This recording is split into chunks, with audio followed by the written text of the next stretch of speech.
결국 빌라도가 하나님께서 주신 기회를 놓칩니다. 그러면서 하는 얘기가 이 일에 대해서 나는 아무런 상관이 없다라고 책임을 회피하면서 결국은 예수님을 못 박는데 내어주는 상황이 벌어진 거죠. 자, 그런 가운데 오늘 말씀 26절을 보니까 이제 처형되어지기 되도록 놓아지는 상황 가운데서 26절에 보니까 예수님이 채찍을 맞으셨대요. 그리고 십자가에 못 박히도록 넘겨지셨대요.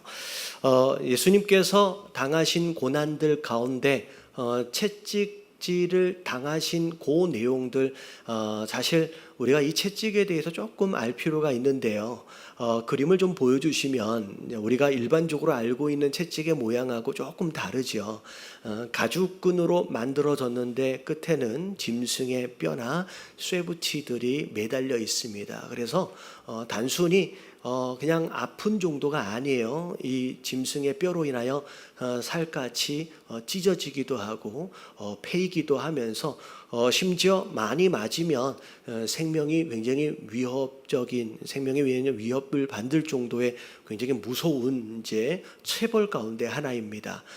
이런 채찍을 맞으셨대요. 자, 그리고 오늘 28절서부터의 내용을 보니까 예수님이 로마 군병들에 의해서 많은 희롱과 조롱을 다 받으십니다.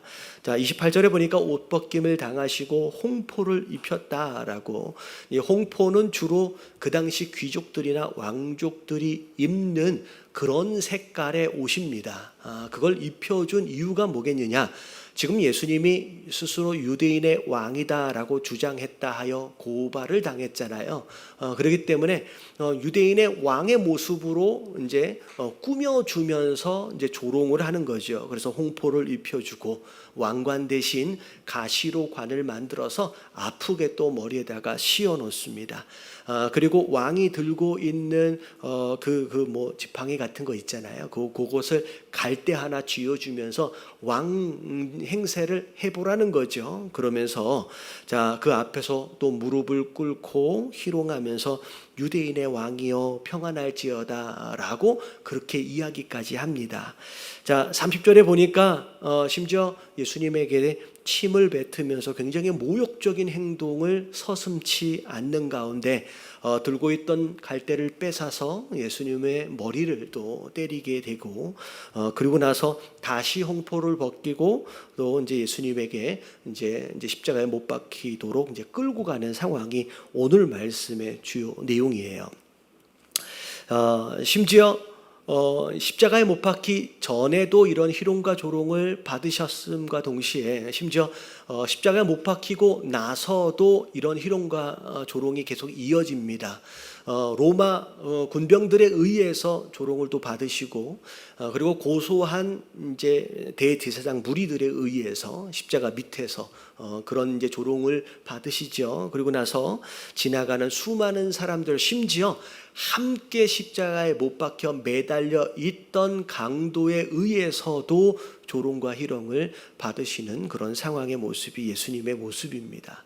자, 그러셨을 때 예수님께서는 아무런 저항도 안 하세요. 그리고 처음부터 끝까지 침묵하시는 가운데 그 모든 상황을 다 받아들이고 있는 모습을 우리가 보게 됩니다. 자, 오늘 말씀의 주제가 뭐냐면 왜 예수님께서 이런 고통을, 이런 희롱과 조롱을 당하셔야만 했느냐라고 하는 것이 오늘 말씀의 주제가 되겠습니다. 자, 첫 번째 메시지 1번을 보면 1번 같이 한번 읽어볼게요. 다 같이 시작. 예수님께서 우리의 죄악을 담당하시고 구원하시기 위해서 우리 대신 고난을 당하셨다. 왜 예수님이 이런 조롱을 받으시고 왜 이런 고난을 받으셔야만 했느냐? 실제로 이사야 선지자에 의해서 예수님이 십자가 처형을 당하시기도 훨씬 더 전에 약 700~800년 전에 쓰여진 선지서예요. 장차 오실 그리스도가 어떻게 고난 당하실지에 대하여 기록되어져 있는 내용이 있는데 그 내용을 보면 지금 예수님이 왜 이런 고난을 당하고 계시는지에 대한 이야기가 좀 나와 있습니다. 자, 이사야서 53장 3절서부터 8절까지의 내용, 특별히 3절을 보면 자, 이런 내용이 있어요. 자, 그는 멸시를 받으신대요. 그리고 사람들에게 버림을 받으신대요. 심지어 예수님은 지금 제자들로부터도 버림을 당하신 상황입니다. 심지어 여러분, 예수님은 처형당하시기 전까지만 해도 굉장히 많은 선행을 베푸셨어요.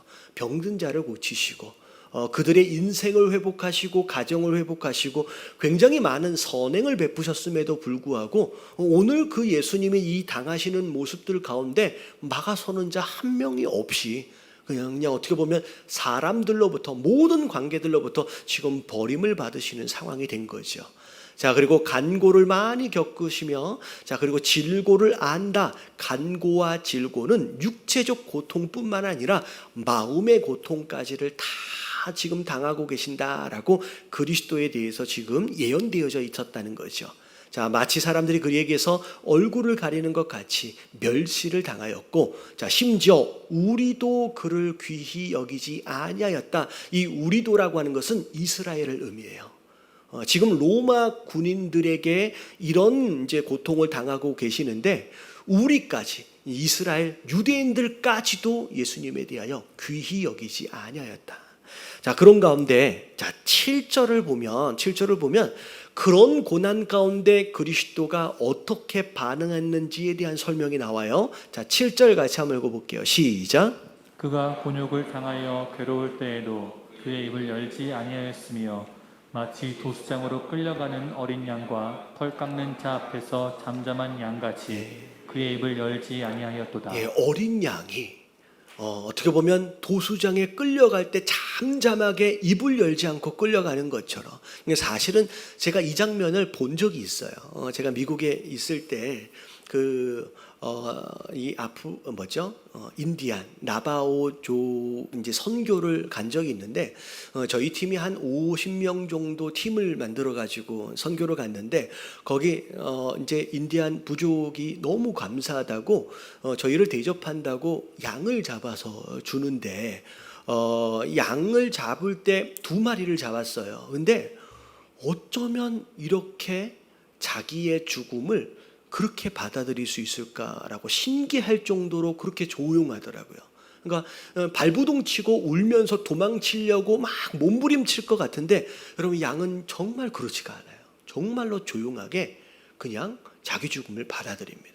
심지어 2마리가 있었으니까 1마리가 지금 죽고 있는 상황에서 옆에 있으면 굉장히 불안하고 두려울 것 같잖아요. 그리고 막 도망치려고 애를 쓸 것 같은데 그냥 가만히 서서 다음 자기 차례를 기다리고 있더라고요.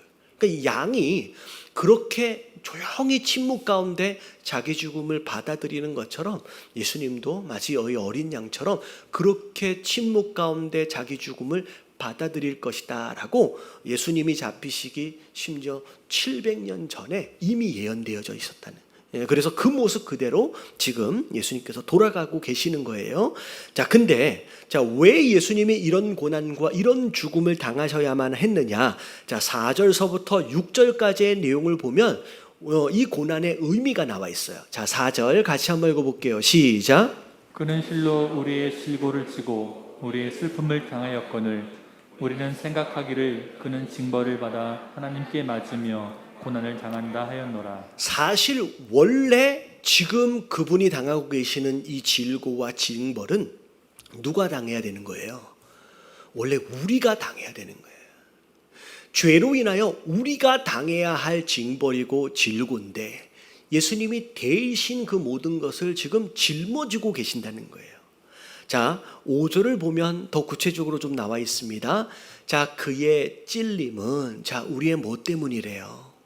허물 때문이래요. 여기서 말하고 있는 허물은 일반적으로 우리의 원죄를 의미합니다. 우리가 죄 가운데서 죄인으로 태어나요. 자, 그래서 아이들한테 가르쳐주지 않아도 죄를 지어요. 거짓말하고요, 도둑질하고요. 착한 일은 가르쳐줘도 잘 못하지만 어떻게 보면 나쁜 일은 어떻게 보면 가르쳐 주지 않아도 그냥 자연스럽게 합니다. 왜냐하면 우리가 죄 가운데서 죄인으로 태어나기 때문에. 여러분, 이게 허물이에요. 근데 그 허물 때문에 예수님이 지금 찔리고 계신데요. 그 허물의 문제를 해결해 주시기 위해서, 그리고 그가 상함은 우리의 죄악 때문이다. 우리가 죄인으로 태어나서 죄를 짓기도 하지만 우리가 지금도 죄를 짓고 살잖아요. 그래서 또 죄인이에요. 이 죄악은 자범죄를 의미합니다. 내가 결정하고 내가 선택해서 짓고 있는 오늘날 우리의 죄들, 그것 때문에 지금 예수님이 상함을 당하고 계신데요. 자, 그 뒤에 읽어볼게요. 그가, 시작. 그가 찔림은 우리의 허물 자, 때문에 밑에 세 번째 줄 시작. 그가 징계를 받음으로 우리는 평화를 누리고 그가 채찍에 맞음으로 우리는 나음을 받았도다. 결국 예수님이 징계를 대신 받아주심으로 말미암아 하나님과 우리 사이에 깨어진 관계, 원수되었던 관계가 이제는 화목하게 되었다는 거예요. 화해하게 되었다는 거예요. 그걸 여기서는 평화라고 얘기해요. 그것을 위해서 지금 예수님이 대신 징계를 받고 계신다는 거죠. 그리고 그가 채찍에 지금 맞으심으로 말미암아, 자, 우리가 뭘 받았어요? 나음을 받았어요. 다시 말하면 여러분, 예수님이 그냥 십자가에 못 박혀 돌아가셔도 여러분 우리는 구원을 받아요. 근데 굳이 왜 채찍에 맞으셔야만 했느냐? 여러분, 우리의 병 고침을 위해서 여러분 채찍에 맞으셨어요. 여러분, 이 말씀을 여러분들 기억하시면서 여러분들 질병을 위해서 기도하실 때 여러분 이 말씀을 붙들고 기도하십시오. 하나님, 예수님이 나의 건강을 위해서, 나의 병 고침을 위해서, 나의 나음을 위해서 채찍에 대신 맞으셨다 말씀하셨는데, 하나님, 이 말씀이 내 육체 가운데 응하게 하여 주시옵소서. 여러분, 이 말씀 붙들고 우리의 질병을 위해서 기도하는 거예요. 결국은 그것을 위해서 지금 예수님이 지금 징계와 채찍을 맞고 계신다는 거죠. 자, 마지막 6절 같이 한번 읽어볼게요. 시작. 우리는 다 양 같아서 그릇 행하여 각기 제 길로 갔거늘 여호와께서는 우리 모두의 죄악을 그에게 담당시키셨도다. 네, 우리의 모습입니다. 예수님 모르고 하나님 모르고 마음대로 살아왔던 우리의 모습, 우리의 죄악된 모습, 이 문제를 해결하시기 위해서 모든 죄악을 예수님에게 지금 담당시킨 거예요. 그래서 예수님이 오늘 이 말씀을 통하여 고난당하고 계시는 것을 우리가 보고 있는 거예요. 여러분, 다 이거 누구 때문이에요? 여러분, 우리 때문이에요. 여러분, 우리를 구원하시기 위해서, 여러분, 우리를 살리시기 위해서, 여러분, 나를 위하여 당하신 고난이집을 여러분 기억하시는 저와 여러분들 되시길 주님의 이름으로 축원합니다. 좀 멀리 떨어져 있긴 하지만 옆에 계신 분들에게 인사 좀 해주세요. 당신을 위한 고난이랍니다. 네. 여러분, 우리를 위한 거예요. 근데 여러분, 두 번째 메시지 우리 같이 한번 읽어볼게요. 다 같이 시작. 예수님께서는 십자가를 통하여 변함없는 사랑을 증명하셨다. 자, 이 말씀을 준비하면서 그런 생각을 해봤어요. 어떻게 보면 육체적 고통은 그래도 하나님이시니까 뭐 참으실 수 있겠다 싶겠지만, 오히려 거꾸로 예수님이 창조주 하나님이시잖아요. 이들의 조롱과 이들의 희롱을 어떻게 견디셨을까? 그런 생각을 해봤어요. 그렇잖아요. 사실 그분이 만드신 세상이에요. 그분이 만드신 인생이에요. 근데 피조되어진 어떻게 보면 하찮은 피조물에 의해서 지금 희롱을 당하시고 침뱉음을 당하시고 조롱을 당하고 계시는 이 상황 가운데서 어떻게 하나님이 이걸 견디실 수 있을까? 제가 그런 생각을 해봤어요. 만약에 나라면, 인격적으로 아직 준비가 잘 안 돼서 그런지 모르겠는데, 십자가에 못 박혀서 밑에서 막 조롱하고 희롱하고 있는 그 대제사장 무리들을 막 보면서 어떤 생각이 들을 것 같아요? 에이 하면서 확 내려와가지고 천사들 싹 불러다가 야, 다 쓸어버려. 싹 쓸어버리고. 그래도 십자가는 지셔야 되잖아요. 일을 끝내야 되니까 다시 올라가서 매달리지는 않았을까? 만약에 저라면. 여러분, 이게 사람으로서 저항할 수 있는 힘과 능력이 없는 상태에서 당한다라고 한다면 여러분 희롱과 조롱보다 육체적 고통이 더 힘들 거예요. 근데 충분히 엎어버릴 수 있고 쓸어버릴 수 있는 능력이 있는 가운데서는 여러분 육체적 고통보다 여러분 이 희롱과 조롱이 더 견디기 어려우셨을 거예요. 여러분 어떻게 이걸 견디셨을까? 이걸 어떻게 견디셨을까? 여러분 곰곰이 이 말씀을 묵상하시는 가운데 예수님이 아버지 하나님께 순종하시려고 사명감 때문에 막 머리가 막 되게 복잡해졌어요. 무엇이 예수님으로 하여금 이런 희롱과 고통, 이런 조롱을 견디도록 하시는 뭐라고 그럴까요? 근거가 되어질까? 근데 하나님 주시는 마음이 여러분 이건 사랑이 아니면 설명이 안 돼요. 그 어떤 순종의 의도도 아니고요. 어떤 사명감도 아니고요. 딱 한 가지로밖에 설명이 안 돼요. 여러분 정말로 우리를 사랑하지 않으셨으면 여러분 절대 이 희롱과 조롱은 견딜 수가 없는 거예요. 사랑이 아니면 그냥 내려와 버리시는 거예요. 제가 이 말씀을 준비하면서 무슨 생각이 났냐면 여러분 아이들 키워보시잖아요. 아이들 키워보면 다 컸는 것 같음에도 불구하고 철없는 아이들의 이야기들을 들으면 참 답답할 때가 많아요. 부모 입장에서. 근데 그럼에도 불구하고 엄마는 그 아이들의 이야기를 그냥 다 들어주잖아요. 다 큰 저도 때로는 죄송합니다. 뭐 이런 얘기를 해도 되는지 모르겠는데 저희 김송교님 지금 입원해 계시는데 지금 방송 보고 계시는지 모르겠습니다. 때로는 저희 다 큰 저잖아요. 저 곧 있으면 반백년 산 거예요. 근데도 어머니 앞에서는 투정을 부릴 때가 있어요. 근데 어머니 입장에서 다 큰 아들이 아니 아직까지 목사잖아요.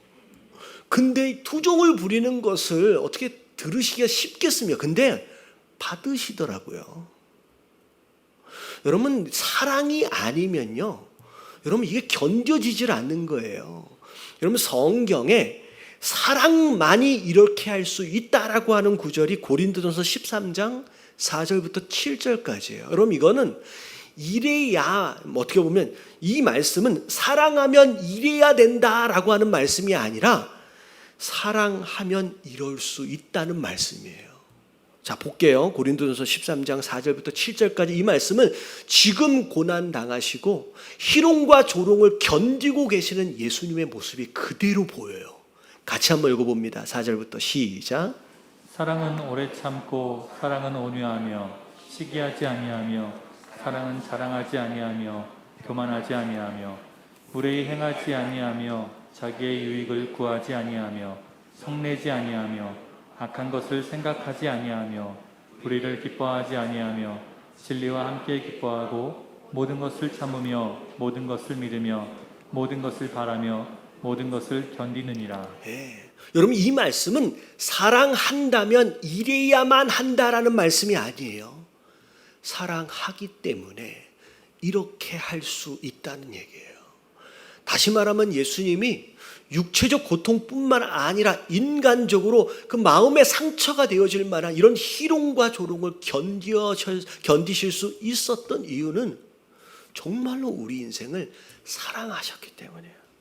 네. 여러분 그것 아니고서는 여러분 설명이 불가능한 모습이에요. 여러분 잘 생각해 보세요. 여러분 세상에 수많은 종교들이 많습니다. 그리고 그 종교들 안에서 나름대로 믿고 있다는 신들이 많아요. 여러분 그 어떤 신이 여러분 우리를 위해서 대신 이런 희롱과 조롱을 받으시면서까지 이 고통을 받으시면서까지 죽어준 신이 어디 있느냐는 거예요. 여러분 석가모니가 우리를 위해 죽어준 게 아니잖아요. 그렇잖아요. 여러분 공자나 무함마드가 우리를 위해서 죽어준 게 아니잖아요. 여러분 세상 그 어떤 종교, 그 어떤 잡신들도 흉내내고 따라할 수 없는 것들 중에 하나가 뭐냐면 오늘 이거예요.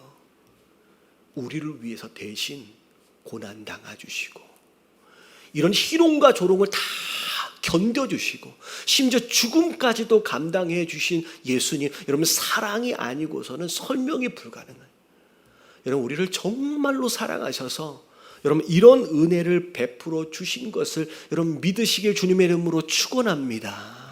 이 얼마나 큰 사랑을 받은 것인지. 자, 로마서 5장 8절에 그 말씀이 있어요. 자, 다 같이 한번 읽어볼게요. 시작.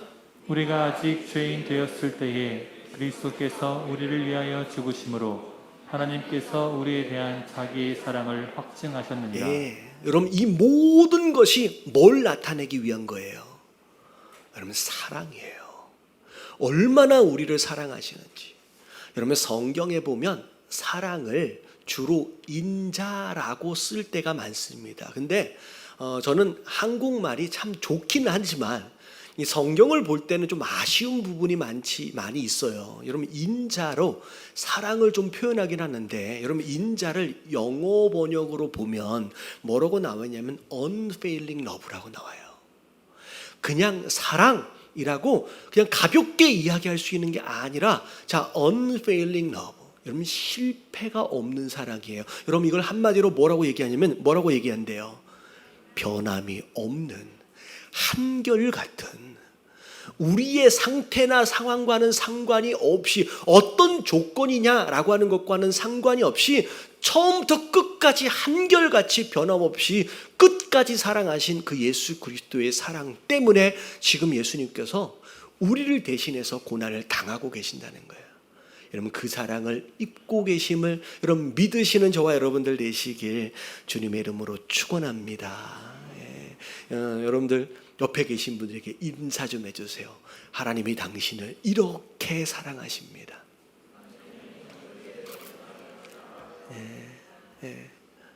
그래서 요한복음 3장 16절에 하나님이 세상을 어떻게 이처럼 사랑하사라고 나오면서의 이처럼이 독생자를 주시는 거예요. 죽기까지 내어주시기까지 한 사랑으로 표현하시는 거예요.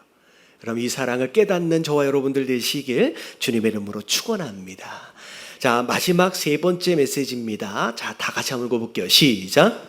예수님께서는 모든 아버지의 아들을 위해 대신 십자가를 지셨다. 자, 이게 무슨 의미냐? 자, 오늘 말씀에 보면 자, 예수님이 우리를 위해서 대신 죽으셨어요. 근데 대신 죽으심을 가장 처음으로 경험한 사람이 오늘 본문 말씀에 등장을 합니다. 자, 이게 누구냐면, 자, 우리 지난주 말씀서부터 이어지는 내용이에요. 자, 빌라도가 예수님을 죽이고 싶지 않았어요. 놔주고 싶었어요. 그래서 처음 시도한 것이 유월절 특사입니다. 명절이 되어지면 백성이 원하는 제수 중에 한 사람을 풀어주는 전통이 있었다 그랬잖아요. 그래서 빌라도가 예수님을 풀어주려고 죄인 중에 한 사람을 고른 거예요. 자, 무슨 상황인지 아시겠죠? 자, 그러면 자, 수많은 죄수들 가운데 여러분 어떤 죄수를 뽑았을까요? 여러분 절대로 얘는 풀어주면 안 되겠다 싶을 만한 악랄한 죄인 중에 죄인을 뽑았을 거라는 거예요. 무슨 얘기인지 아시겠죠? 왜냐하면 지금 빌라도는 뭐 하고 싶어요? 예수님을 풀어주고 싶은 거예요. 그래 예수님을 풀어주려면 비교가 되어질 수 없을 만한 죄인을 고르는 거예요. 아, 절대 얘는 아니지. 예수님을 풀어줘야지. 이렇게 되려고. 그래서 오늘 16절 말씀을 보면 바라바라 하는 어떤 죄수래요? 유명한 죄수. 아, 쟤는 진짜 나쁜 놈이야. 쟤는 절대 풀어주면 안 돼. 그래서 빌라도가 바라바를 뽑은 거예요. 아, 절대 바라바는 놔달라고 하지 않을 것이다.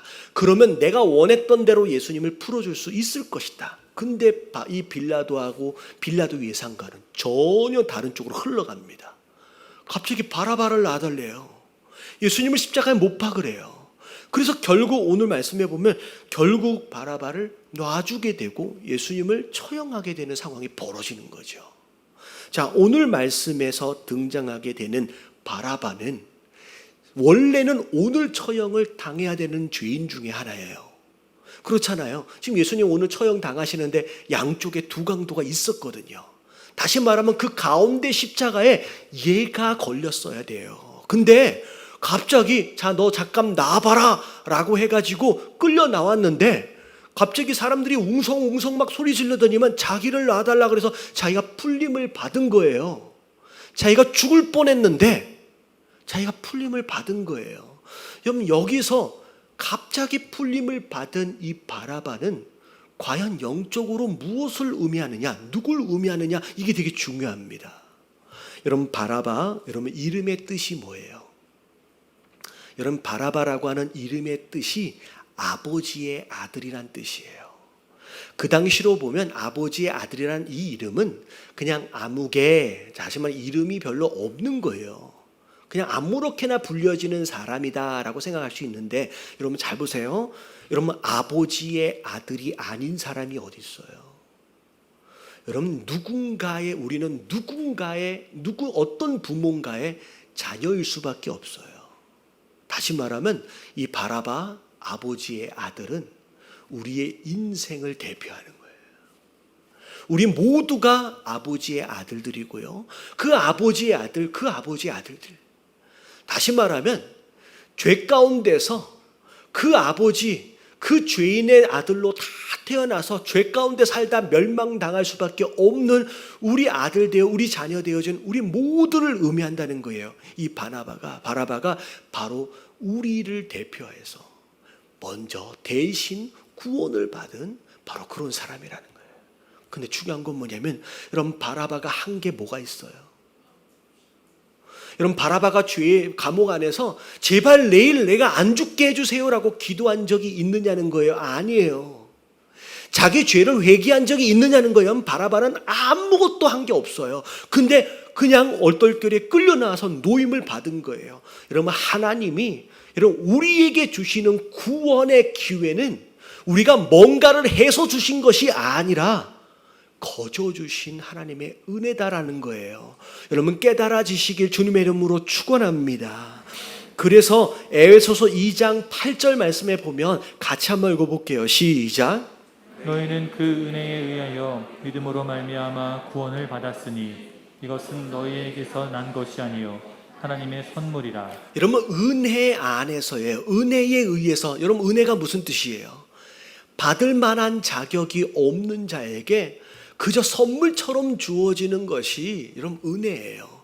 바라바가 그걸 받은 거예요. 지금 무슨 자격이 있어요? 여러분, 절대 풀려나면 안 되는 죄인 중에 죄인인데 지금 그 은혜를 입은 거예요.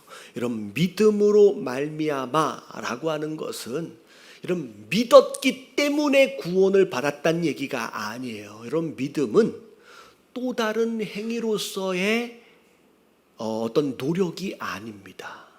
내가 믿었기 때문에 구원을 받은 게 아니라 은혜로 선물처럼 거저 주시는 것에 대하여 그냥 손을 내미는 정도의 행위가 믿음인 거예요. 여러분, 믿었기 때문에 구원을 받은 게 아니에요. 여러분, 거저 하나님이 선물로 그냥 주신 거예요. 그게 바라바가 받은 구원이고요. 여러분, 우리 모든 인생에게 그 기회를 지금 주고 계시는 줄로 믿습니다. 여러분, 그게 바로 오늘 말씀에 굉장히 중요한 거예요. 근데 더 중요한 게 뭐냐면, 자, 바라바가 생명을 건졌어요. 죽을 뻔하다가 살았어요. 여러분, 바라바가 이제 풀려남을 받습니다. 여러분, 이후에 바라바가 어떻게 되었을까요? 여러분, 그 바라바 이후의 바라바의 스토리가 여러분 없어요. 좀 있을 만도 한데 없어요.